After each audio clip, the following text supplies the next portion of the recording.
Yes, I got a great webinar called Become Part of the 9% and on 91% lose in spread betting. And you've got to, well, there are so many things you would need to do to become part of the 9%. If it were that easy, everyone would be part of it. And there's a lot of intelligent people making up part of the 91%. And in fact, you will always vacillate. You'll be in the top one and occasionally you'll be outside the 9%. But what you do need to do is you need to potentially decide on a strategy that looks after all elements of money management. And we've discussed the risk reward, we've discussed losses. You've got to manage losses, that keeps you in the game. You've got to believe you have a system that will make more than it gives back on its winning. It will win and will lose all the time. No one is ever going to have 100%. So accept that losses are part of the game and manage that.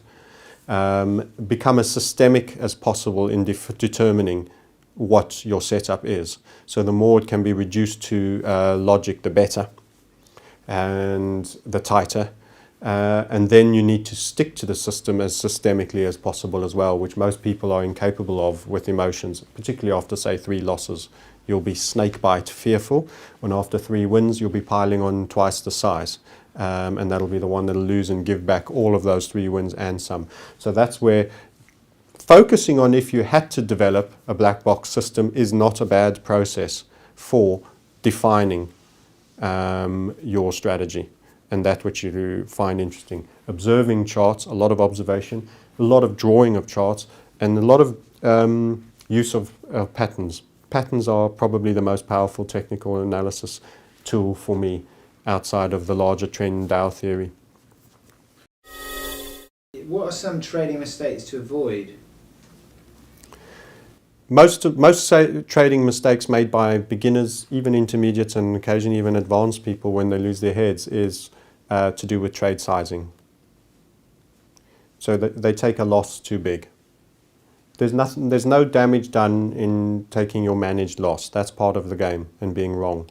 The problem is that recovery ladder when you then emotionally negatively respond to taking an already slightly bigger loss. So let's say you lose 15 or 20%, and then you think, damn, I want to get back to where I was, so I need to make 25%, so I'll trade bigger again. I'm sure I'm right this time. You can't cope with the mental, it's like a mental cognizance dissonance, cognitive dissonance that makes you need to get back to where you once were, because you're now seeing yourself as the lesser self as dictated by this balance.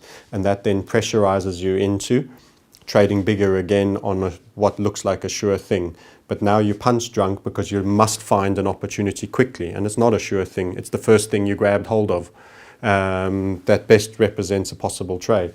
So you're then bastardizing your criteria to grab hold of something that you expect to leverage you back into where you once were. This is a very big fatal spiral, because once again you then overtrade because you've got to make back more to get back up, and that's the recovery ladder concept, and boom. That is probably the single most destructive that sees someone have a £10,000 account reduced to, a few hundred or £1,000, and then virtually giving up, realizing that they've blown it. Size. It's 91% of people are in that sort of category. I wouldn't say 91% are in that category. They don't all blow their accounts up from £10,000 down to 9, but they aren't possibly consistent with money management as a whole. And sizing is one element of money management.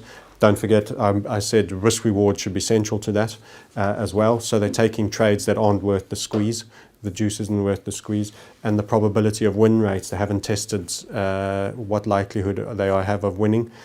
Too tight a stop, something else I've mentioned. All of those things all fall under the larger money management cluster, and those are all key.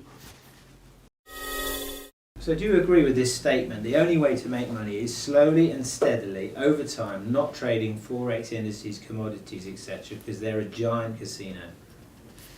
No, I wouldn't agree with that statement at all. Those underlying markets can be traded profitably on a consistent basis. There isn't an efficient market hypothesis that truly keeps everything at true value. Anything that involves people will have reactions and overreactions and underreactions. So no, I think I wouldn't be in the game if I didn't feel that there was an edge that could be taken.